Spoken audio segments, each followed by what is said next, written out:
자, 우리 다 같이 말씀을 봅니다. 창세기에서 두 군데를 봅니다. 창세기 6장 1절부터 3절까지와 그 다음에 41장 37절부터 43절까지의 말씀입니다. 두 군데를 읽으면서 어떤 공통점과 어떤 차이점이 있는지 한번 보시면서 같이 읽으면 또 도움이 되리라고 생각합니다. 자, 먼저 6장 1절부터 3절까지 한 목소리로 같이 읽습니다. 시작. 사람이 땅 위에 번성하기 시작할 때 그들에게서 딸들이 나니 하나님의 아들들이 사람의 딸들의 아름다움을 보고 자기들이 좋아하는 모든 여자를 아내로 삼는지라. 여호와께서 이르시되 나의 영이 영원히 사람과 함께하지 아니하리니 이는 그들이 육신이 됨이라. 그러나 그들의 날은 120년이 되리라 하시니라. 아멘. 자, 창세기 41장 37절부터 43절까지 같이 봉독합니다. 시작. 그의 모든 신하가 이의 일을 좋게 여긴지라. 바로가 그의 신하들에게 이르되 이와 같이 하나님의 영에 감동된 사람을 우리가 어찌 찾을 수 있으리요 하고 요셉에게 이르되 하나님이 이 모든 것을 내게 보이셨으니 너와 같이 명철하고 지혜 있는 자가 없도다. 너는 내 집을 다스리라. 내 백성이 다 내 명령에 복종하리니 내가 너보다 높은 것은 내 왕자뿐이니라. 바로가 또 요셉에게 이르되 내가 너를 애굽 온 땅의 총리가 되게 하노라 하고 자기의 인장 반지를 빼어 요셉의 손에 끼우고 그에게 세마포 옷을 입히고 금사슬을 목에 걸고 자기에게 있는 버금수레에 그를 태우매 무리가 그의 앞에서 소리 지르기를 엎드리라 하더라. 바로가 그에게 애굽 전국을 총리로 다스리게 하였더라. 아멘. 아멘. 예, 두 군데를 읽었는데 아마 공통점들이 있고요, 또 차이점들도 느껴볼 수 있지 않을까 싶습니다. 자, 오늘도 역시 변함없이 성령 아무리 강조해도 지나치지 않은 우리 성령님에 관해서 같이 한번 또 나누면서요, 우리가 얼마나 대단한 존재들인지 한번 같이 한번 되새겨보았으면 참 좋겠습니다. 성령 강림이 있었다는 것은 분명합니다. 성령 강림이 있다는 얘기는 무슨 얘기냐면요, 오순절 성령 강림 2000년 전에 성령 강림이 있었다는 얘기는 지금 우리는 누구의 사람이란 얘기인가요? 우리는 성령의 사람입니다. 어느 누구도 부인할 수 없습니다. 우리 그리스도인들은 성령의 사람입니다. 특히 어떤 그리스도인을 얘기하느냐면요, 어느 누구든지 예수 그리스도를 주라고 고백한 사람들은요 모두가 다 성령의 사람들입니다. 왜냐하면 고린도전서에서 분명히 기록하고 있기를 성령이 아니시고는 예수를 주시라고 고백할 수가 없다라고 분명히 기록되어 있습니다. 그럼 우리가 예수님을 우리의 주님이시다, 우리의 왕이시다, 우리의 모든 것이시다라고 고백하는 그 순간에요, 우리는 성령의 사람이라는 것을 입증하는 겁니다. 그래서 우리 모두는 지금 다 예수 그리스도가 우리의 주라고 고백하는 줄로 믿습니다. 예, 그런 점에서 우리는 성령의 사람들입니다. 성령께서 함께 하신다는 얘기는 무슨 얘기냐면요, 분명히 목적이 있고 뜻이 있으실 겁니다. 자, 성령께서 함께 하시면 어떤 능력이 보여질까요? 출중한 능력이 보여질까요? 아니면 부족한 능력이 보여질까요? 예, 출중한 능력. 예, 그래서 이게 저도 성령의 은사에 대해서 많이 생각하고 기도하고 그랬던 적이 있는데요, 지금도 역시 마찬가지로 주실 수 있으면 은사를 주십시오라고 이제 기도하는 그런 방향이 있는데, 성령께서 함께 하시면 출중한 은사들이 또 대단한 이적과 기적들이 펼쳐질 것이라 그런 생각을 가질 때가 참 많거든요. 이게 어떻게 보면 또 오해일 수도 있는데, 그러다 보니까 이제 조금 그 오해가 깊어지기도 합니다. 저도 목사로서 이게 하나님께서 성령께서 함께 하시면 은사가 주어져서 은사 중에서도 어떤 은사를 기대할 때가 많으냐면요, 신유의 은사를 기대할 때가 참 많습니다. 왜냐하면 병원에 신방 갈 때가 목회자가 가장 약해질 때입니다. 병원에 신방 가서 정말 의사 선생님들로 손을 든 환자들, 정말 불치병으로 이제 바로 사형 선고까지 받고 이제 얼마 남지 않았습니다라는 선고를 받은 분들에게 목회자가 가서 안수기도 하면 어떻게 돼야 되는 거예요? 성령의 사람이니까 어떻게 돼야 되는 건가요? 그런 기대를 가지고 계시는군요.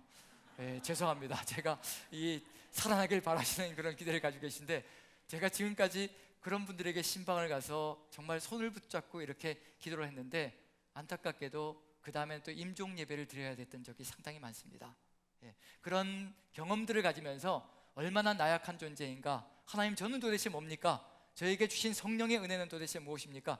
성령의 은사가 있으면 이렇게 강력한 능력이 나타나야 되는데 왜 이것이 나타나지 않습니까? 그런 고민을 할 때가 참 많았거든요. 그런데 하나님께서 고린도전서에 이미 보여주셨듯이 저희들이 지금 고린도전서를 묵상하고 있죠. 어제 고린도전서 묵상이 12장이었고요 오늘이 공교롭게도 고린도전서 13장입니다 12장에 어떤 내용으로 가득 들어차 있냐면요, 고린도 교회가 성령으로 말미암아 은사로 가득 들어차 있는 것, 그런 내용이 12장의 내용입니다. 그런데 은사로 가득 들어차면 한 성령에 의해서 은사가 주어졌으니까 서로 연합이 일어나야 될까요? 분열이 일어나야 될까요? 연합이 일어나야 되잖아요. 그런데 그렇게 놀라운 은사, 방언과 방언 통역의 은사, 예언의 은사, 가르침의 은사, 권위하는 은사, 신유의 은사까지 다, 병 고치는 은사까지 다 주어져 있습니다. 그런데 고린도 교회가 뿔뿔이 흩어지고요, 서로 분열되고요, 서로 다툼이 가득 들어차 있습니다. 서로가 내가 받은 은사가 최고다라고 자랑질하는 그런 역사가 펼쳐지고 있는 중입니다. 그러다 보니까 교회가 연합이 일어나지 않고 끊임없이 다툼이 벌어지는 역사가 펼쳐집니다. 한 성령께서 분명히 은사를 주셨는데 왜 이런 일이 벌어지고 있는 것일까? 그럼 뭔가가 잘 가고 있다는 얘기인가요? 잘못 가고 있다는 얘기인가요? 잘못 가고 있다는 얘기를 하고 있는 중입니다. 성령께서 분명히 모든 은사들을 다 골고루 주셨고 그 은사를 이루어 가신다면요, 분명히 연합이 일어나야 되는 겁니다. 그래서 하나님께서 고린도 교회를 향해서 주시는 말씀, 너희들에게 은사가 이렇게 출중해서 이렇게 분열이 일어난다면 이건 문제가 있는 것이라, 내가 너희들에게 가장 큰 은사를 보여주겠다. 그게 12장의 결론이거든요. 가장 큰 은사를 보여주겠다. 은사 중에 은사, 가장 좋은 것을 보여주겠다. 그리고 몇 장이 나오나요? 고린도전서 13장이 펼쳐집니다. 그게 무엇인가요? 사랑이라는 겁니다. 사랑. 아무리 천사의 말을 하고 산을 옮길 만한 믿음이 있고 그 다음에 불구덩이 속에 들어가는 그런 목숨을 내어 던지는 그런 것이 있을지라도, 그런 헌신이 있을지라도 사랑이 없으면 아무것도 아니라고 얘기합니다. 그럼 결국 우리가 사모해야 될 최고의 은사는 뭐란 얘기인가요? 최고의 은사, 사랑이라는 겁니다. 모든 사람들에게 골고루 다 필요한 사람, 어떤 은사를 가졌든지 간에 그 사람들은요, 사랑의 은사가 더 필요하다는 겁니다. 그 사랑의 은사가 없이는 흩어질 수밖에 없고요, 자랑질하고 교만해질 수밖에 없고요, 그래서 다툼이 벌어지고 분열이 벌어질 수밖에 없습니다. 그래서 모든 그리스도인들이 추구해야 될 최고의 은사는, 최고의 사명은 뭐냐면 바로 사랑의 은사, 사랑을 가슴속에 가득 채우는 것. 저는 그래서 성령님이 함께할 때 우리에게 나타나는 최고의 은사는 뭐라고 생각하느냐면요, 인격의 변화라고 생각합니다. 인격이 변화되지 않는다면요, 정말 성령께서 함께 하시는 사람인가? 사랑이 보여지지 않는다면요, 우리가 정말 성령이 함께하는 사람인가 고민해 봐야 될 순간이라는 얘기입니다. 왜냐하면 성령께서 함께 하시면 가장 먼저 나타나는 것도요, 성령의 9가지 열매 중에 사랑이 가장 먼저 나타나거든요. 그럼 결국 하나님께서 성령을 통해서 우리에게 하시고자 하시는 일은 뭐냐면, 첫 번째가 뭐냐면요, 놀라운 능력을 보여주는 그것이 아니라 바로 우리의 인격적인 변화가 가장 먼저 이루어져야 된다는 것을 분명히 보여주고 있습니다. 사랑의 마음이 저절로 이렇게 뿜어져 나가는 것, 그게 바로 성령께서 우리와 함께 이루시기를 간절히 소망하신다는 것. 그래서 우리가 아까 시작하면서 뭐라고 고백했던가요? 서로 마주보면서 사랑합니다. 그럼 우리는 최고의 뭘 가지고 있는 거예요? 최고의 성령의 은사를 가지고 있는 사람들입니다. 성령의 역사가 우리 안에서 그대로 꿈틀거리고 있다는 겁니다. 그래서 사랑하는 것, 그 마음, 누군가를 돌봐주고 싶고 누군가에게 정말 내가 격려해주고 싶고 위로해주고 싶고 내가 보듬어주고 싶고 이런 마음이 들기 시작한다면요, 우리는 성령의 사람인 겁니다. 고민할 필요 없습니다. 나에게 왜 능력이 나타나지 않느냐? 최고의 능력은 바로 사랑의 능력이라는 것을 염두에 두시고 그 사랑으로 계속 나아간다면 우리는 하나로 연합되어지는 역사가 펼쳐질 것입니다. 그 연합을 통하여서요, 하나님께서 분명히 이루시고자 하시는 것이 있을 겁니다. 성령의 그 능력을 통하여서, 사랑이라는 그 능력을 통하여서요, 우리와 함께 이루시고자 하시는 것이 있을 겁니다. 그걸 이제 찾아가는 것이, 하나님께서 왜 우리에게 사랑을 주셨나, 그걸 가지고 무엇을 이루시길 소망하시는가, 그걸 이제 같이 살펴본다면 우리가 가야 될 길도 보이지 않을까라는 생각이 듭니다. 그래서 결론은 뭐가 될 것이냐면요, 우리에게 성령 충만한 삶이 최고의 삶이라는 것, 다른 그 어떤 것보다 가장 최고의 영광스러운 삶은 바로 성령께서 함께 하시고 그 성령의 역사가 충만하게 우리 안에서 용솟음 치는 것, 그것이 우리에게는 가장 아름답고 복된 삶이라는 것. 그래서 지금도 성령님과 함께 동행한다면요, 그런 삶을 살아가고 계시는 중입니다.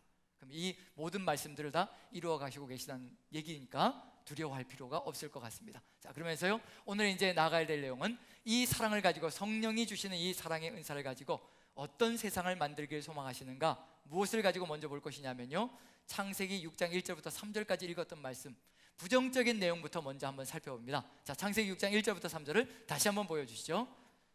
3절만 같이 한번 읽어봅니다. 3절만 같이 읽습니다. 시작. 여호와께서 이르시되 나의 영이 영원히 사람과 함께하지 아니하리니 이는 그들이 육신이 됨이라.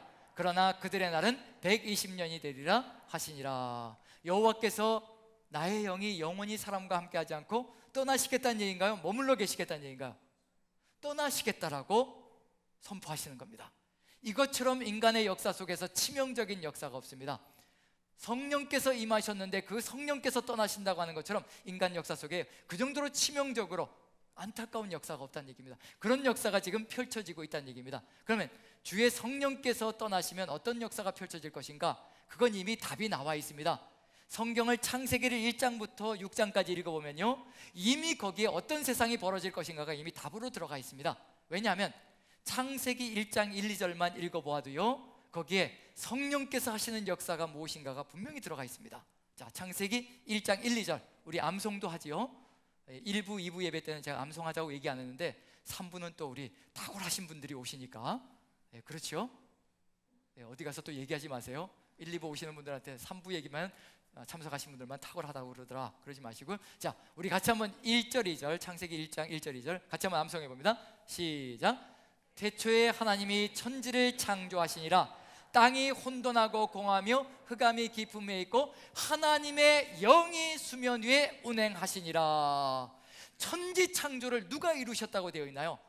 하나님의 영이 수면에서 운행하시며 혼돈과 공허를 몰아내고요, 흑암의 세상을 몰아내시면서 창조의 엄청난 역사가 펼쳐지기 시작하는 겁니다. 성령께서 하시는 역사였습니다. 창조의 대역사가요, 그냥 저절로 이루어진 게 아니라는 겁니다. 성령께서 운행하시자 창조의 대역사가 펼쳐졌다는 겁니다. 그리고 하나님 보시기에 어떤 세상이 만들어지는 건가요? 하나님 보시기에 좋은 세상이 만들어지고요, 하나님 보시기에 심히 좋은 세상이 만들어지는 겁니다. 그게 바로 성령의 역사의 시작이었다는 겁니다. 그러면 성령께서 우리와 함께 하시면 어떤 역사가 펼쳐질 것인가? 그걸 이제 하나님께서 가르쳐 주시는 겁니다. 성령께서 우리와 함께 하시고 우리에게 강림하셔서 우리에게 내주하시고 함께 하신다는 얘기는 뭐냐면요, 이 세상을 우리가 어떻게 만들어 나갈 수 있다는 얘기인가요? 누가 보시기에 아름다운 세상을 만들어 나갈 수 있다는 얘기인가요? 하나님 보시기에 심히 좋은 세상을 만들어 갈 수 있는 능력과 권능이 우리에게 주어져 있다는 것을 분명히 보여주고 있습니다. 그 기초가 바로 사랑일 겁니다. 사랑으로 우리가 가정을 이끌어 나가고 사랑으로 이제 공동체를 이끌어 나가고, 그런 일이 벌어질 때 이 세상은 정말 하나님 보시기에 아름다운 세상으로, 정말 심히 아름다운 세상이 만들어질 겁니다. 그걸 기대하시는 겁니다. 자, 창조의 역사가 성령으로 인하여서 가능하여졌다. 그럼 여기서 창세기 6장에서 누가 떠나시겠다는 얘기예요? 나의 영이 영원히 사람과 함께하지 않겠다라고 선언하셨습니다. 누가 떠나신다는 얘기인가요? 성령께서 떠나신다는 겁니다. 그럼 어떤 일이 벌어질까요? 힌트는 다 드렸습니다. 어떤 일이 벌어질까요? 성령께서 함께 하시자 혼돈과 공허의 세상이 흑암의 세상이요, 질서로운 아름다운 세상으로 바뀌었습니다. 창조의 역사가 펼쳐졌습니다. 자, 이 성령께서 떠나시면 어떤 역사가 펼쳐질까요? 이제 창조가 완전히 다 무너지는 역사가 펼쳐질 겁니다. 사람부터 시작해서요, 가축들과 짐승들과 공중에 나는 새까지 다 완전히 전멸되어져서 창조전의 흑암과 혼돈의 세상으로 다시 돌아가는 안타까운 역사가 펼쳐지는 겁니다. 그게 뭐냐면 노아의 홍수라는 겁니다. 홍수가 밀려오는데 아무도 막아낼 수가 없습니다. 하나님의 백성이 성령과 함께 동행하며 살아간다면요, 세상에 흑암의 세력이 밀려와도요, 혼돈과 공허의 세력이 밀려와도요, 절대로 우리를 침투할 수가 없습니다. 침범할 수가 없습니다. 주의 성령과 함께 그걸 다 막아내고 이겨내는 놀라운 역사가 우리 안에 있다는 겁니다. 세상을 이길 힘이 우리에게 있는 것이 아니라요, 우리와 함께 하시는 성령님께 있다는 겁니다. 우리가 세상 속에서 일주일을 살아갑니다. 그리고 주일날 모여서 이렇게 예배를 드리거든요. 일주일 동안 세상 사람들과 어울려서 살아갈 수밖에 없습니다. 바울 사도가 얘기하는 것처럼 만약에 세상 사람들과 어울리지 않으려고 한다면 저기 산속에 들어가야 될 것이요, 세상 바깥으로 나가야 될 겁니다. 그런 그리스도인은 세상에 없습니다. 우리는 세상 속에 들어가서 살아야 될 사람들입니다. 세상 사람들과 어울려 살아야 되는 그런 운명을 가지고 있거든요. 그런데 세상 속에서 살아가면서 세상의 악한 물결에 휩쓸리지 않기 위해서 우리가 할 수 있는 것이 무엇이 있을 것인가? 결국은 우리 힘으로 안 된다는 겁니다. 성령께서 우리를 지켜주시지 않으시면, 성령께서 우리를 이끌어가지 않으시면요, 성령께 우리가 전폭적으로의 삶을 맡기지 않는다면요, 우린 세상 속에서 언제 어느 때 무너져 내릴지 모르는 존재란 얘기입니다. 그 성령께서 우리와 함께 하길 소망하셨는데, 그런데 지금 여기서 나의 영이 영원히 사람과 함께 하지 않을 것이라 떠나신다는 겁니다. 그럼 떠나신다는 얘기는 모든 것이 다 망가지는 겁니다. 세상의 상황과 우리 성도들의 상황을 살펴보면요, 우리 성도들은 나 자신을 아름답게 세워나가고요, 가정을 아름답게 세워나갑니다. 그리고 사랑방을 아름답게 세워나가고요, 그리고 또 교구를, 그리고 남산교회 전체를 아름답게 세워나갑니다. 이게 우리가 성령의 사람이라는 것을 보여주는 증거란 얘기거든요. 그런데 세상 사람들은 어떤가요? 가정을 한번 보십시오. 친모와 계부가 합쳐서 누구를 죽이는 세상인가요? 친어머니와 계부가 합쳐서요, 심지어는 친어머니, 친아버지가 같이 합쳐서 누구를 죽이는 세상이냐면요, 어린 아이를 죽이는 세상이 만들어지고 있는 중입니다. 누가 없기 때문이냐면요, 성령의 역사가 없고 성령의 인도하심이 없는 세상은요, 이렇게 가정부터, 한 가정에서 가장들이 무너져가기 시작하고요, 가정이 무너져가는 역사가 펼쳐지는 겁니다. 우리가 세상 속에 들어가서 감당해야 될 역사가 바로 이와 같은 겁니다. 그런 삶이 아니라는 것을 가르쳐줘야 되는 것이 우리의 사명 속에 들어가 있는 겁니다. 그런데 지금 왜 여호와의 영이 떠나실 수밖에 없는가? 왜 떠나신다고 하시나요? 사람이 뭐가 되었기 때문에 떠나신다고 하시나요? 육신이 되었다라고 얘기를 합니다. 세상 보잖아요. 세상 속이요, 그 세상 속과 똑같은 것이 전체가 다, 온 인류가 다 이 지경이 되었다는 겁니다. 육신이 되었다는 겁니다. 정말 하나님의 뜻을 받들고 함께 하시는 성령님의 그 역사를 받들어서 그 길을 걸어가는 사람들이 보이는 것이 아니라 전부 다 자신의 육신의 욕망만을 따라서 살아가는 사람들로 가득 들어차 있는 세상입니다. 그리고 심지어 모두 이용하는 세상이냐면요, 성령까지도 자기의 미래를 위해서, 자기의 앞가림을 위해서 이용하는 세상이 되어버렸다는 얘기입니다. 그게 바로 노아의 홍수 때 벌어졌던 세상의 모습이라는 겁니다. 전부 다 땅의 것만 혈안이 되어 있는 거죠.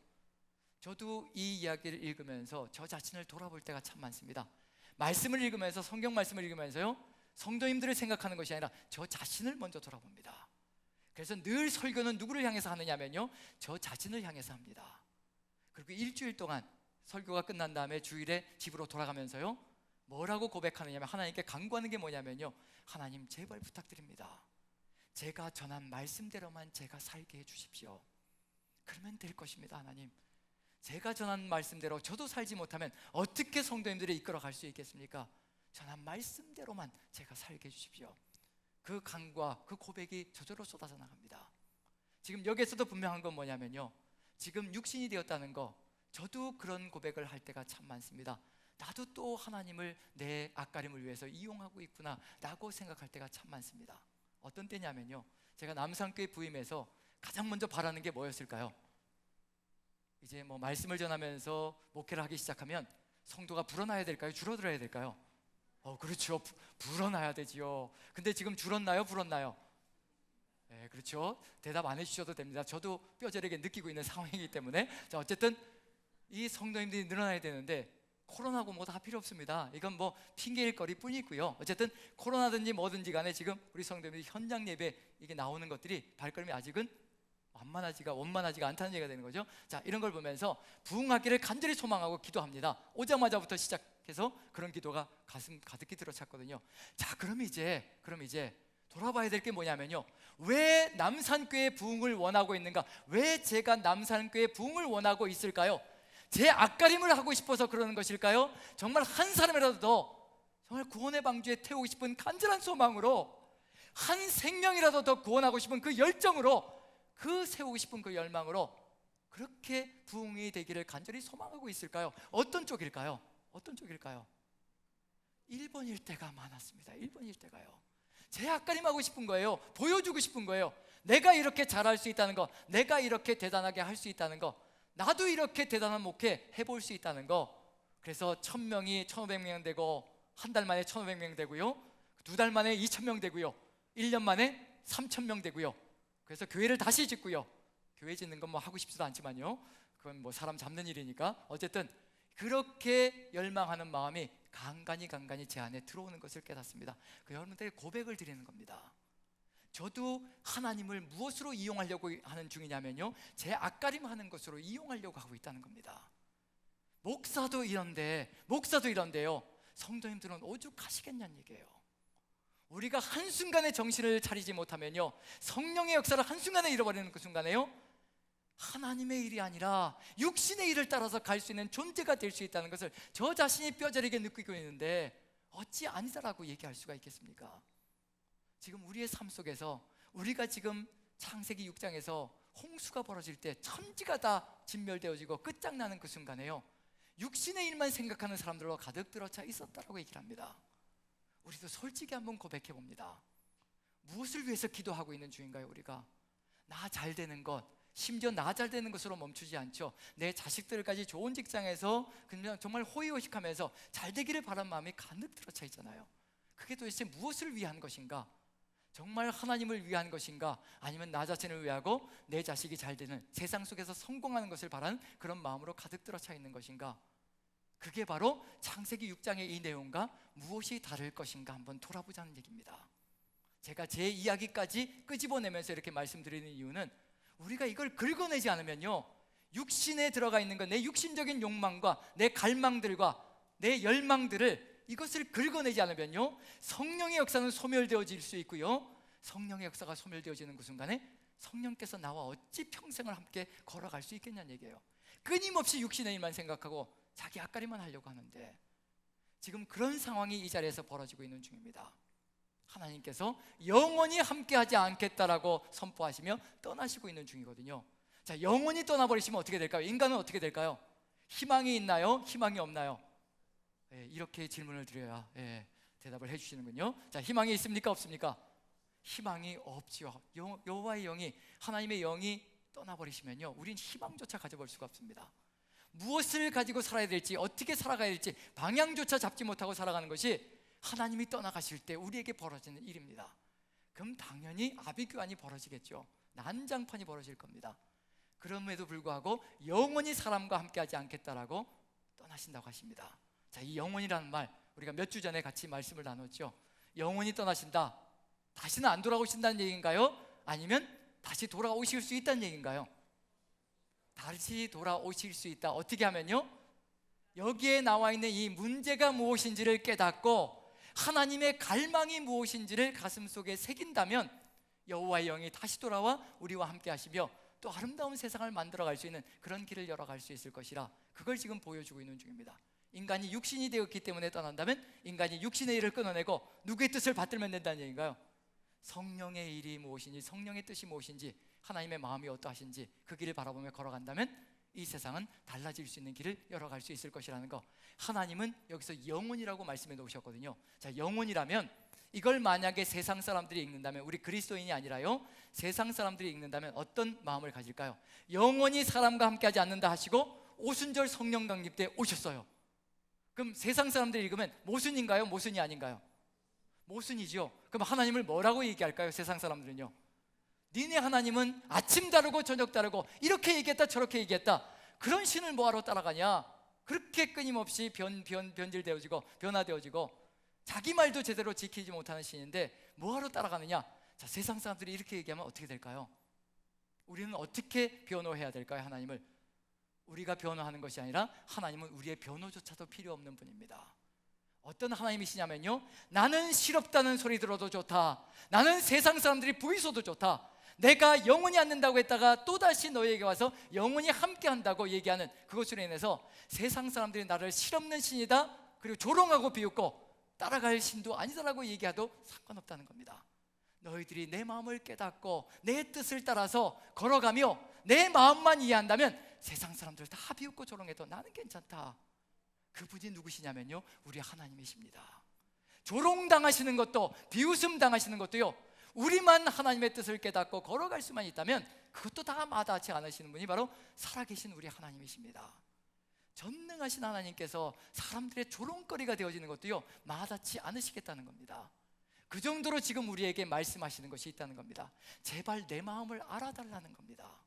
내가 어떤 마음이 있는지 제발 깨달아 그것을 같이 한번 이루어가자라고 간절히 소망하시는 겁니다.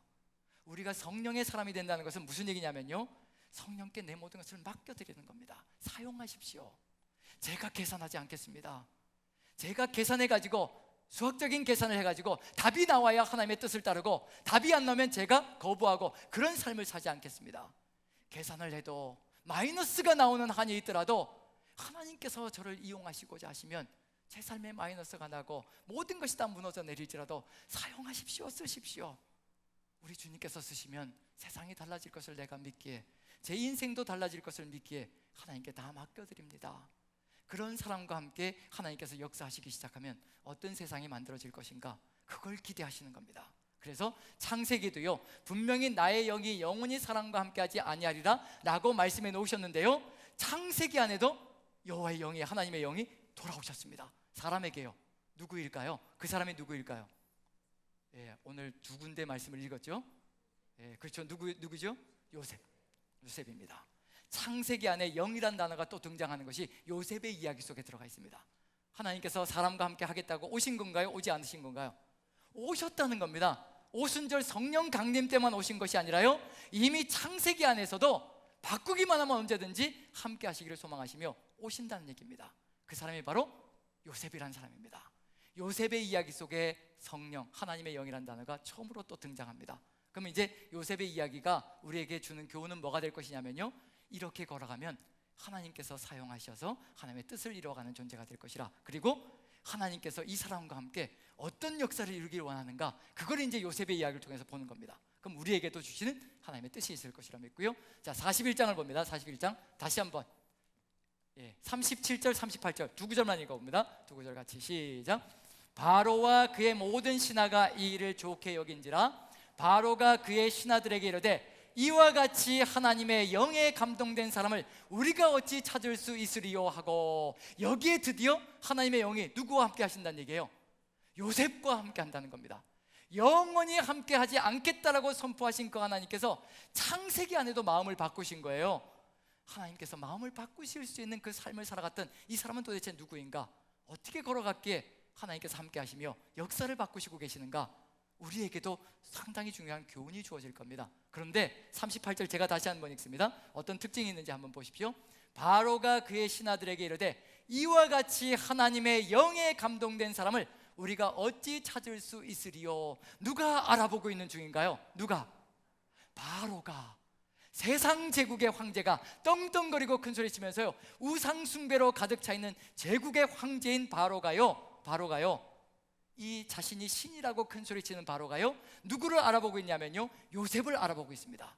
요셉을 향해서 너와 같이 하나님의 영이 함께하는 감동된 사람을 내가 만나본 적이 없다는 겁니다. 너는 진짜구나. 너는 진짜 하나님의 영이 함께하는 사람이구나. 그러면 바로가 뭘 하느냐면요, 너에게 총리의 역할을 맡기고 너에게 내 인장반지까지. 인장반지는 뭐냐면요, 모든 결제 서류에 도장을 찍는 겁니다. 이 도장이 없이는 결제가 안 되는 거예요. 그래서 인장 반지입니다. 반지로 끼고 있으면서 도장을 찍는 겁니다. 찍어주는 거죠. 그 반지까지 요셉에게 맡깁니다. 한마디로 얘기하면 나라 전체를 누구에게 맡기는 거예요?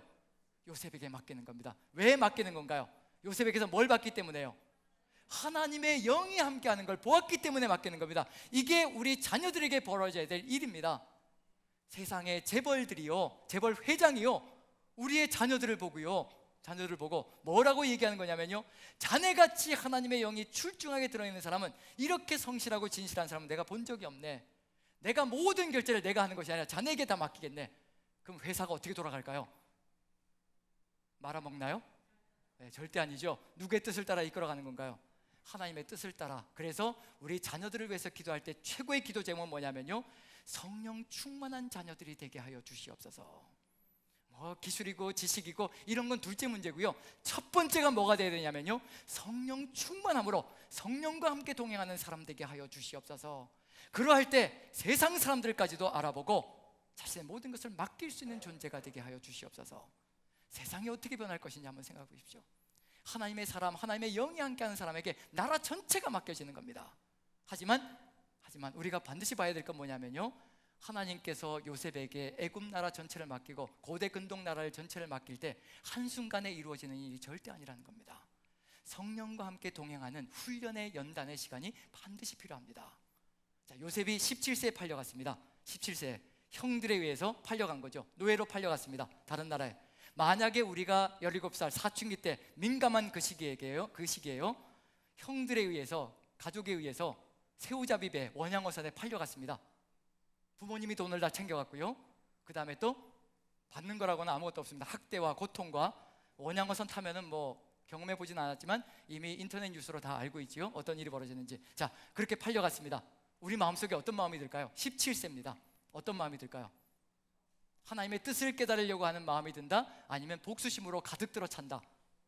네, 복수심으로. 네, 아직 우리는 가야 될 길이 머네요. 네, 복수심으로 가득 들어 찬다. 그러면 이제 만약에 요셉이 17세 애굽에 팔려갔을 때, 그때 17세 애굽의 총리로 하나님께서 세워주셨다. 어떤 일이 벌어질까요? 어떤 일이 벌어지겠습니까? 예, 누가 다 죽는 건가요? 예, 벌써 이제 칼을 갈고 계시는 거죠. 근데 내가 총리가 되었으니 이제 어떤 일이 벌어지냐면, 이제 특별 군대라는 게 있죠. 아주 특공대를 보낼 겁니다. 애굽에서 선별된 특공대 몇 명만 보내면 될까요? 100명만 보내면, 그리고 몽타주를 그려가지고요, 이렇게 생긴 놈들을 다 끌고 와라. 그럼 몇 명의 몽타주를 그려주면 되냐면 10명의 형들의 몽타주를 다 그려가지고요, 그 특공대에게 보여주고, 그리고 가져가라 해서 뭘 하면 되는 거예요? 애굽에 가가지고 어떻게 하면 되는 건가요? 아주 질질 끌고 오면 되는 거죠. 데리고 모셔오는 것도 아니고요, 아주 그냥 그 사막길을 질질 끌면서 데리고, 자신이 고생했던 것처럼 똑같이 채찍에 맞으면서 애굽 땅에 내려갔던 것처럼, 그것처럼 역시 마찬가지로 채찍을 휘둘러대면서 질질 끌고 앞에 끌어다 놓고 무슨 말을 할까요? 어떤 말을 쏟아부을까요? 가장 먼저, 네 죄를 네가 알렸다. 그리고 뭘 하면 되는 거예요? 권력을 쥐고 있으니 목을 다 쳐버리면 되는 겁니다. 무슨 일이 벌어질 것이냐면요, 만약에 17세의 요셉이 애굽의 총리가 되었다면요, 육신의 일이 벌어지기 시작할 겁니다. 하나님의 뜻이 무엇인지조차 깨닫지 못하고요, 자기의 복수심에 불타서 모두를 다 죽여버리는 일이 벌어질 겁니다. 누구의 뜻을 깨달아야 될까요? 성령께서 함께 하시며 왜 이런 일이 벌어졌는지를 하나씩 알려주셔야 될 겁니다. 그걸 깨달아야 무슨 일이 벌어지냐면요, 총리가 되었을 때 사람을 죽이는 일이 아니라 사람을 살리는 사람이 되어지는 역사가 펼쳐질 겁니다. 성령께서 함께 하시는 것은요, 죽이려고 그러시는 것이 아니라 살리려고 그러는 겁니다. 그럼 요셉을 이렇게 보내주시고, 그 다음에 요셉이 노예로 팔려가서요, 보디발의 집에서 굉장히 열심히 일을 합니다. 노예 생활을 하는 거죠. 노예 생활을 하면서 열심히 일을 합니다. 그런데 얼굴이 워낙 잘생겼습니다. 잘생기고 일도 성실하게 하니까 누구 마음에 쏙 든 거예요? 예, 보디발의 마음에도 쏙 들었고요, 거기에 또 붙여서 또 이분 마음에도 쏙 들었습니다. 누구신가요? 예, 마님입니다. 마님. 예, 보디발은 정말 말 그대로 그 당시로 치면요, 친위대장, 바로의 친위대장이라고 한다는 얘기 뭐냐면요, 경호대장입니다. 경호대장은 누구에게 맡기는 거냐면요, 가장 신임하는 사람에게 맡기는 겁니다. 자기의 경호를 신임하지 않는 사람에게 맡기는 건 아니겠죠. 가장 신임하는 사람에게 경호대장을 맡기는 겁니다. 그렇다는 얘기는 무슨 얘기냐면요, 날아가는 새도 떨어뜨리는 권력을 가지고 있는 것이 보디발이라는 사람입니다. 그 보디발의 아내입니다. 이 아내에게 잘 보이면 이 요셉의 삶이 어떻게 될까요? 풀릴까요? 아니면 얽힐까요? 풀릴까요? 얽힐까요? 예, 풀리나요? 얽히나요? 예, 대답했다가 이것도 잘못하면 풀린다 그랬다가는 또 누구와 동침을 해야 되는 거죠? 예, 그렇죠. 풀리기 위해서 또 이렇게 보디발의 아내와 동침해야 되는 그런 역사가 펼쳐지는 거죠. 지금 무슨 시험이 들어가고 있는 중이냐면요, 육신의 시험이 들어가고 있는 중입니다. 보디발의 아내와 동침을 하게 되면 육신도 안락해질 수가 있고요, 편안한 일로 보직이 바뀔 수가 있고요, 사랑받는 일이 벌어질 수가 있습니다. 물론 미래는 어떻게 될지 모르겠지만 한순간에는 그런 일이 벌어지는 것이 바로 사람의 일이거든요. 그래서 덥석 물고 가는 사람들이 상당히 많습니다. 근데 요셉은 뭐라고 얘기하나요? 내가 어떻게 이 큰 악을 행하여 하나님 앞에 죄를 지리까? 이게 요셉의 마음입니다. 내가 어찌 이 큰 악을 행하여, 이 동침하는 이 악을 행하여 하나님께 큰 죄를 지리까? 득죄하리까? 무슨 얘기냐면요, 누구 앞에 서 있다는 것을 깨닫고 있는 사람인가요? 하나님 앞에 서 있다는 것을 깨닫고 있는 사람입니다. 육신의 일에 말려 들어가지 않고요, 하나님의 뜻을 따라서 걸어가고 있는 중입니다. 그것이 어느 정도냐면요, 39장 10절을 한번 보시면, 창세기 39장 10절을 보시면요, 같이 한번 읽어보죠. 같이 시작. 여인이 날마다 요셉에게 청하였으나 요셉이 듣지 아니하여 동침하지 아니할 뿐더러 함께 있지도 아니하니라. 반드시 이 길을 걸어가야 합니다. 육신의 유혹이 들어올 때요, 반드시 해야 될 일은 뭐냐면 요셉같이 하면 되는 겁니다. 함께 있지도 아니했다. 어느 누구도 장사 없다고 생각합니다. 저는 육신의 성적인 유혹에 빠져서 무너지는 목회자들도 많고요, 성도들도 참 많습니다. 그 육신의 유혹에 무너지는 게 저는 장사라고 생각하지 않습니다. 똑같은 환경과 여건과 똑같은 분위기가 마련되어지고 그 분위기 속에 들어가면요, 한순간에 무너질 수 있는 것이 인간이라는 겁니다. 신앙을 한순간에 헌시작처럼 버릴 수 있는 게 우리의 삶이라는 얘기거든요. 요셉이 하는 일이 뭐냐면요, 함께 있지도 않는 겁니다. 분위기도 절대로 만들지 않습니다. 여건을 절대로 주지 않습니다. 그래야 이겨낼 수 있는 겁니다. 이렇게 이겨내지 않으면요, 한순간에 무너질 수 있는 것이 바로 육신의 일이고 사람의 일이라는 겁니다. 우리가 따라가야 될 삶의 길도 바로 이와 같은 겁니다. 내가 육신의 일에 말려들려고 할 때 최선을 다해서 주의 성령의 뜻을 받들어 기도하며 내 육신의 일을 하나씩 꺾어내고 바로 그와 같은 길을 통하여서 점점 더 성령 충만한 길을 걸어갈 때 우린 다른 삶을 살아갈 수 있다는 얘기입니다. 요셉이 그렇게 하고 있습니다. 자, 이렇게 살아가면 하나님께서 세워주셔야 되나요? 또 더 처절한 삶으로 버리셔야 되나요? 예, 더 이렇게까지 살아가면 높여주셔야 되잖아요. 근데 어떻게 되나요? 누명을 쓰고 어디로 가나요? 누명을 쓰고 감옥으로 갑니다. 자, 우리 같으면 어떻게 할까요? 이렇게 열심히 성실하게 하나님의 뜻을 받들어서 노예 생활 종살이를 참 잘했는데, 그런데 누명을 쓰고 어디로 가는 거예요? 감옥까지 갑니다. 뭐가 된 거냐면요, 우리 시절로 따지면 누명을 쓰고 전과자가 된 겁니다. 전과자를 누가 받아주겠냐는 얘기예요. 그런 일이 벌어지는 겁니다. 지금 그런 상황이 펼쳐지는 겁니다. 자, 우리 같으면 어떻게 될까요? 한번 마음에 있는 말을 한번 쏟아 넣어 보시죠. 예, 어떻게 하실까요? 예, 어떤 마음이 들까요? 형들이고 뭐고 다 마음속에 어떤 마음이 들기 시작할까요? 예, 처절하게 복수심이 가득 들어 찰 수 있는데 한 가지를 깨달아야 될 것이 하나 있습니다. 그게 뭐냐면요, 요셉이 왜 감옥에 가게 되었을까? 보디발입니다. 보디발, 친위대장이고요, 바로의 친위대장입니다. 지금 자신의 아내를 겁탈하려고 했습니다. 누가 겁탈하려고 했냐면요, 가나안 땅에서 팔려온, 어디서 굴러먹다가 온 것인지도 모르는 것이 와가지고 감히 내 아내를 겁탈하려고 한 겁니다. 그럼 보디발은 어떻게 할 수 있다는 얘기인가요? 단칼에 어떻게 할 수 있다는 얘기예요? 목을 쳐버릴 수가 있는 것이 바로 보디발입니다. 왜냐면요, 일벌백계죠. 일벌백계. 어찌 감히 종놈이 마님을, 그리고 내 아내를 엿볼 수 있느냐, 넘볼 수 있느냐. 그래서 일벌백계로 모든 종들에게 본보기를 삼기 위해서 그 자리에서 목을 칠 수 있는 것이 누구의 위력이냐면요, 보디발의 위력이라는 겁니다. 그런데 요셉이 어디에 갇히느냐면요, 왕들의 죄수가 갇히는 감옥에, 귀족들이 갇히는 감옥에 종살이밖에 하지 않았던 요셉이 갇히는 겁니다. 누가 하시는 일인가요? 하나님이 함께 하시지 않으면 이런 일이 벌어질 수가 없습니다. 죽었어야 될 인물이라는 얘기거든요. 반드시 죽어야 될 인물인데 하나님께서 약속을 주시고 뜻을 주시고요, 그리고 애굽 땅에 보내신 이유가 있습니다. 하나님께서 그 약속을 이루시기 전까지는요, 뜻을 이루시기 전까지는 아무도 손댈 수 없습니다. 아무도 죽일 수 없습니다. 그것이 누가 함께하는 사람이냐면요, 바로 성령께서 함께 하시는 사람의 삶의 모습이라는 겁니다. 우리도 역시 마찬가지라는 겁니다. 세상 속에서 끊임없이 질곡과 고통 가운데 거할지라도 우리에게 가질 수 있는 가장 큰 힘과 위력은 뭐냐면요, 내 실력도 아니고 내 힘도 아니고 내 물질도 아니고 성령께서 함께 하시는 그 삶이 우리와 함께 나아갈 때 어느 누구도 건드릴 수 없는 삶이 될 겁니다. 설사 회사에서 떨어져 나가서, 잘려져 나가서 정말 사람들이 보기에는 죽는다라고 얘기하는 그런 상황이 펼쳐질지라도요, 절대 죽지 않습니다. 누가 지키신다는 얘기인가요? 주의 성령께서 함께 하시며 우리의 삶의 길을 반드시 이끌고 나갈 겁니다. 절대 불의와 부정의에 타협해서는 안 된다는 얘기입니다. 잠시 한순간은 살지 모르겠지만요, 영원히 멸망의 나라로 떨어지는 것이 바로 부정과 불의와 타협하는 삶이 될 수 있다는 얘기입니다. 오직 주의 성령께서 우리를 이끌어 나가실 때 성령의 뜻에 맡기고 걸어간다면 절대로 무너지지 않는 역사가 펼쳐질 겁니다. 이러한 삶을 통하여서 요셉이 이제 애굽의 총리가 됩니다. 이제 어떤 일이 벌어질까요? 주의 영이 함께하는 사람이 애굽의 총리가 되었습니다. 어떤 역사가 펼쳐질까요? 천지창조의 역사가 새롭게 펼쳐질 겁니다. 온 세상이 기근으로 가득 들어찼습니다. 홍수와 똑같은 사람을 죽이는 겁니다. 노아의 홍수 때도요, 홍수가 모든 것을 다 진멸시키는 역사가 펼쳐지는 거죠. 요셉 시절에도요, 기근이요, 온 세상을 멸종시키는 길로, 동물이고 사람이고 모두 다 죽이는 길로 가는 겁니다. 그런 상황 속에서 한 사람이 성령의 사람으로 반듯하게 서 있자 어떤 역사가 펼쳐지나요? 누가 세상을 살려내나요?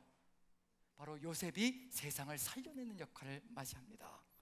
가축부터 시작해서 사람들에게도 양식을 공급해 주고요, 가축들에게도 먹을 것을 공급해 주므로 가축과 사람들이 아름답게 살아나는 역사가 펼쳐지는 것이 요셉의 이야기 속에 들어가 있습니다. 여호와의 영이 떠나시면 창조는 다 무너내리고 모두가 죽는 길로 갑니다. 하지만 여호와의 영이 함께 하시는 그런 삶을 복되게 아름답게 걸어간다면요, 세상이 살아나는 길로 가는 겁니다. 우리에게 여호와께서 성령으로 강림하셨다, 주 예수 그리스도께서 우리에게 성령으로 강림하셨다, 어떤 역사를 이루시기를 간절히 소망하시는가? 우리에게 사랑으로부터 시작해서 아름다운 열매들을 맺어서요, 사랑과 희락과 화평과 오래 참음과 자비와 양성과 충성과 온유와 절제, 이 모든 것들, 이 열매들을 통하여서 하나님께서 무엇을 이루어가기를 소망하시는가? 이 성령의 열매를 가지고 세상을 아름답게 바꿔나가는 우리가 되기를 간절히 소망하시며, 성령 강림의 대역사가 있었다는 거 한번 기대해 보십시오. 기억해 보십시오. 요셉 한 사람에게 성령이 함께 하시는 역사가 펼쳐졌습니다. 그랬더니 어디가 살아나는 건가요? 요셉 한 사람에게 성령의 역사가 가득 들어차자, 하나님의 영이 함께하는 사람이 되자 고대 근동이 살아나기 시작합니다. 애굽 땅은 물론이고요, 가나안 땅, 바벨론 지역들까지, 아프리카 지역들까지 먹을 것을 얻고 가축과 사람들이 생명을 얻는 역사가 펼쳐집니다.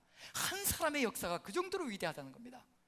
그런데 지금 이 시대 우리 그리스도인들 모두에게 성령께서 강림하셨습니다. 우리가 그 성령의 뜻에 맞추어서 차근차근 발걸음을 옮기며 걸어간다면요, 어떤 역사가 펼쳐질 것인가?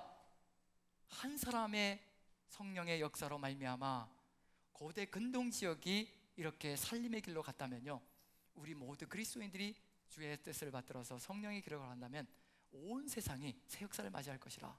대한민국의 1,000만 인구가 그리스도인이라고 한다면요, 대한민국은 한순간에 하나님의 땅으로 변하는 놀라운 역사가 펼쳐질 겁니다. 그 기대를 가지시고 성령 강림의 대역사가 펼쳐졌습니다. 그리고 이제 사도행전 보시면요, 성령 강림의 역사 속에서 하나님이 뜻하신 것, 요셉이 했던 것과 다를 바가 없을 겁니다. 이걸 하는 것이 성령 강림의 목적일 겁니다. 같이 한번 읽어보죠. 사도행전 2장 1절부터 4절까지입니다. 같이 읽습니다. 시작. 오순절 날이 이미 이름에 그들이 다 같이 한 곳에 모였더니 하늘로부터 바람소리 같이 있어 그들이 앉은 온 집에 가득하며 마치 불에 혀같이 갈라지는 것들이 그들에게 보여 각 사람 위에 하나씩 임하여 있더니 그들이 다 성령의 충만함을 받고 성령이 말하게 하심을 따라 다른 언어들로 말하기를 시작하니라. 누구의 역사가 펼쳐지는 건가요? 성령의 강림 역사가 그리스도인들에게 드디어 시작되었다는 겁니다. 그리고 성령 충만이 가득 들어찼다라고 얘기를 합니다. 그리고 무엇으로 얘기하기 시작하냐면 다른 언어로 말하기 시작합니다. 다른 언어로 말한다는 거, 이걸 가지고 또 이제 우리가 육신의 욕망을 또 펼칠 때가 있죠. 성령이 이렇게 임재하시면 방언으로 다른 나라 말을 할 수가 있으니까 하나님 저에게도 영어 방언을 하게 해주십시오, 스페인 방언을 하게 해주십시오, 일본어 방언을, 중국어 방언을 하게 해주십시오. 그게 다 누구의 목적일까요? 성령님의 목적일까요? 내 욕망일까요? 여기에서 다른 언어로 말한다는 것은 이제 이 성령의 충만한 역사가 전 세계로 퍼져나가야 될 것이라는 것을 알려주고 있는데, 우리는 또 그 성령의 역사마저도 또 우리의 것으로 만들어서 내가 원하는 것을 이루고 싶은 그런 간절한 소망이 들어갈 때가 참 많습니다. 우리는 이것을 끊임없이 이제 구별하고 분별해야 육신의 일이 아니라 하나님의 뜻을 따라 살아가는 존재가 될 겁니다. 자, 이렇게 성령 충만하면 세상이 우리를 보고 어떻게 할까요? 뭐라고 얘기할까요? 조롱을 할까요? 아니면 칭찬을 할까요? 성령 충만해서 세상 속에서 막 성령의 역사로 살아가는 겁니다. 나누고 뭐 이런 삶들을 살아가는 거죠. 그리고 희생하고 헌신하고 살아갑니다. 그럼 처음에는 세상 사람들이 뭐라고 얘기할까요? 너 그렇게 살아서 되겠냐?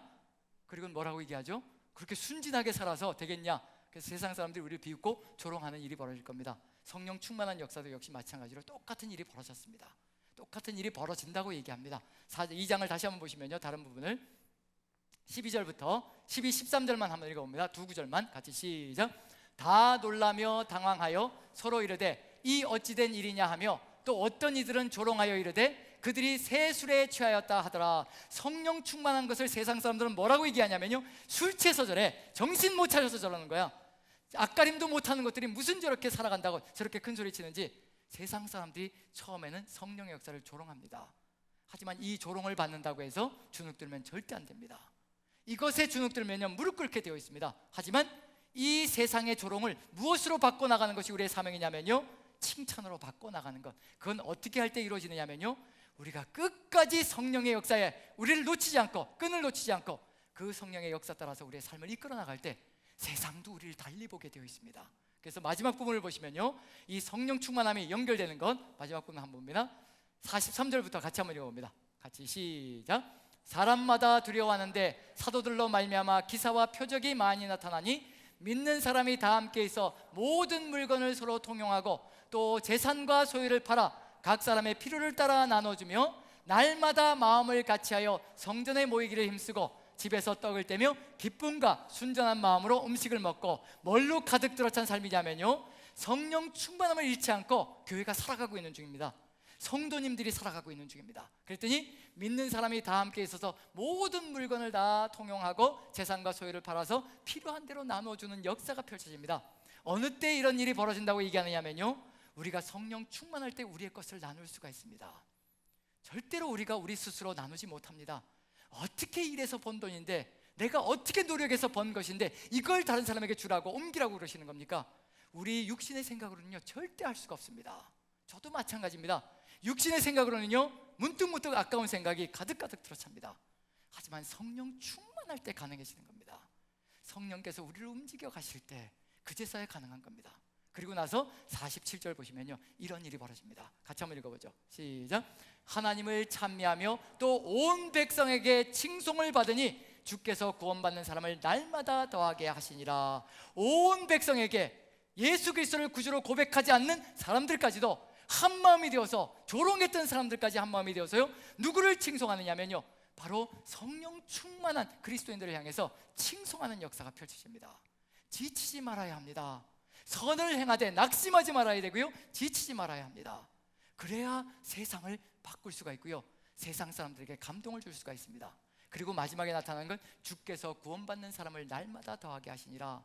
저는 여기서 깨달은 게 뭐냐면요, 우리 남산교회 부흥이 멀리 있는 것이 아니라 우리가 성령 충만한 삶으로 우리의 삶의 터전 속에서, 가정에서, 직장에서 아름답게 살아갈 때 그것이 바로 선교요, 그것이 바로 전도라는 것을 분명하게 사도행전의 이야기도 우리에게 보여주고 있다는 겁니다. 이걸 끝까지 이뤄내기 위해서 반드시 필요한 게 뭐냐면요, 이제 갈라디아서 한번 6장을 봅니다. 갈라디아서 6장, 아까 했던 말씀인데요 8, 9절 같이 한번 읽어봅니다. 8절 9절 같이 시작. 자기의 육체를 위하여 심는 자는 육체로부터 썩어질 것을 거두고 성령을 위하여 심는 자는 성령으로부터 영생을 거두리라. 우리가 선을 행하되 낙심하지 말지니 포기하지 않으면 때가 이름에 거두리라. 이게 우리가 가져가야 될 성령 충만한 삶이 바로 이거 연결되어져 있는 것을 분명히 보여주고 있습니다. 낙심할 수 있습니다. 내가 왜 이렇게 열심히 하는데, 이렇게도 헌신하며 이렇게도 계속해서 보여주는데 왜 이렇게 변화되지 않을까? 왜 내 자식들은 이렇게 하나님의 뜻을 모를까? 왜 내 직장의 동료들은 왜 이렇게 아버지의 뜻을 모를까? 내가 어디까지 죽어야 되는 건가? 실망할 때가 있고 좌절할 때가 있습니다. 분명히 얘기해 주셨습니다. 선을 행하되 낙심하지 말라는 겁니다. 육체를 위하여 심는 자는요 육체로부터 썩어질 것밖에 거두지 못할 겁니다. 썩어질 것은 가져갈 것이 아무것도 없다는 겁니다. 하나님께로 가져갈 것이 아무것도 없는 삶으로 끝장나버리고 만다는 겁니다. 낙심하지 말고 끝까지 성령의 역사에 일치가 되어져서 걸어갈 때 성령을 위하여 심는 자는 성령으로부터 영생을 분명히 거둔다라고 되어 있습니다. 선을 행하되 낙심하지 마시고 포기하지 마십시오. 절대로 포기하지 마십시오. 그리고 때가 이르면 거둘 겁니다. 이 때도 누구의 때냐면요 나의 때가 아닙니다. 하나님의 때입니다. 하나님의 때에 하나님께서 원하시는 방식으로 하나님께서 열매를 거두어 가실 겁니다. 내 때를 생각하면 실망스러워서요 좌절스러워서 견딜 수가 없습니다. 바로 이 말씀을 마음에 새긴다면요 사도행전의 이야기가 이해가 될 겁니다. 사도행전의 2장이에요. 모든 물건을 나누면서 성령 충만한 삶을 살아갔습니다. 한 번으로 끝나는 게 절대 아닙니다. 한 번으로 끝났다면 우리도 따라갈 필요 없다 이렇게 할 수 있는데요 한 번으로 끝나지 않습니다. 4장을 다시 한번 봅니다. 사도행전 4장입니다 32절부터 같이 읽어봅니다. 34절까지만 읽습니다. 32절부터요 같이 시작. 믿는 무리가 한 마음과 한 뜻이 되어 모든 물건을 서로 통용하고 자기 재물을 조금이라도 자기 것이라 하는 이가 하나도 없더라. 사도들이 큰 권능으로 주 예수의 부활을 증언하니 무리가 큰 은혜를 받아 그 중에 가난한 사람이 없으니 이는 밭과 집 있는 자는 팔아 그 판 것의 값을 가져다가. 한 번으로 끝나는 게 절대 아니라는 겁니다. 계속해서 이 일을 이루어가고 있습니다. 가능할까요? 불가능할까요? 지금 침묵으로 대답하시는 것은 불가능하다고 느끼기 때문일 겁니다. 우리 힘으로는 절대 불가능합니다. 그래서 31절이 반드시 필요합니다. 31절을 같이 읽습니다. 같이 시작. 빌기를 다함에 모인 곳이 진동하더니 무리가 다 성령이 충만하여 담대히 하나님의 말씀을 전하니라. 무엇이 답이라고 분명히 얘기하고 있냐면요, 성령 충만을 잃어버리면 절대 할 수 없습니다. 성령 충만한 삶을 지키면 될 수 있다는 것을 분명히 보여주고 있는 중입니다. 우리 힘으로 안 된다는 걸 알려주고 계시는 중입니다. 성령 충만을 끊임없이 지켜나가는 것, 그러할 때 무슨 일이 벌어진다는 얘기냐면요, 여기서 하나님의 말씀을 지키는 삶으로 나아갑니다. 성령 충만이 담대히 하나님 말씀을 따라서 살아가는 삶을 이루어가게 만들어줍니다. 저는 그래서 1순위로 우리가 기도해야 될 제목을 나누고 싶습니다. 그게 뭐냐면요, 1순위도 2순위도 3순위도 바로 여호와의 영, 즉 하나님의 영, 우리 구주 예수 그리스도의 영이 나와 함께 하여 주시고 충만함으로 가득 채워 주시옵소서. 이 기도가 우리의 삶을 가득 채운다면요, 우리도 이와 같이 살아갈 수 있는 길을 열어갈 수가 있습니다. 그리고 이와 같은 삶을 살아간다면 세상이, 34절 보시면요, 이런 세상이 만들어질 것이라고 기대하시는 겁니다. 그 중에 가난한 사람이 없으니 이는 밭과 집 있는 자는 팔아 그 판 것의 값을 가져다가, 가난한 자가 없는 세상, 모두가 행복하게, 모두가 복되게, 공산주의도 이루지 못하고 민주주의도 이루지 못하는 것, 오직 성령 충만한 사람들만이 이루어갈 수 있는 세상, 바로 그 복된 세상을 우리 주의 성령께서 이루어 가시기를 간절히 소망하신다는 것, 저는 민주주의도 바라지 않습니다. 민주주의가 올바르다고 생각하는데요, 절대 저는 그렇게 생각하지 않습니다. 민주주의가 하나님의 뜻이 아니라고 저는 생각하거든요. 누구의 뜻을 따라가는 것이 가장 바른 생각이냐면요, 바로 성령의 뜻을 따라서 성령 충만함으로 걸어가는 것, 그것이 바로 최고의 길이고 우리 그리스도인들이 걸어가야 될 삶의 길이라는 것, 공산주의, 민주주의를 다 건너뛰어서 바로 최고의 길이 바로 우리 주의 성령과 동행하며 걸어가는 것, 거기에 있다는 것을 마음에 두시고 우리는 민주주의도 이기는 겁니다. 민주주의를 넘어서서 더 아름답고 복된 세상을 꿈꾸는 것, 그것이 바로 성령과 함께 이루어지는 세상이라는 것을 마음에 새기시고 성령 충만함으로 이 세상 속에서 승리하시며 하나님의 뜻을 이루어 가시는 여러분들 되시기를 간절히 축원드립니다. 사랑의 하나님, 우리 하나님께서 함께하여 주시고 은혜로 인도하여 주옵소서. 성령이 아니시면 이루어질 수 없는 세상임을 고백합니다. 아무리 우리가 시위하고 아무리 우리가 많이 나가서 세상을 저항해서 싸울지라도 주의 성령께서 우리의 삶을 이끌어 가지 않으시면 우리 절대 아름다운 나라 아버지 이루어갈 수 없음을 고백합니다.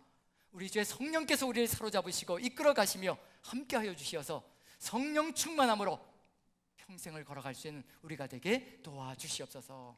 감사드리며 예수님의 이름으로 기도합니다.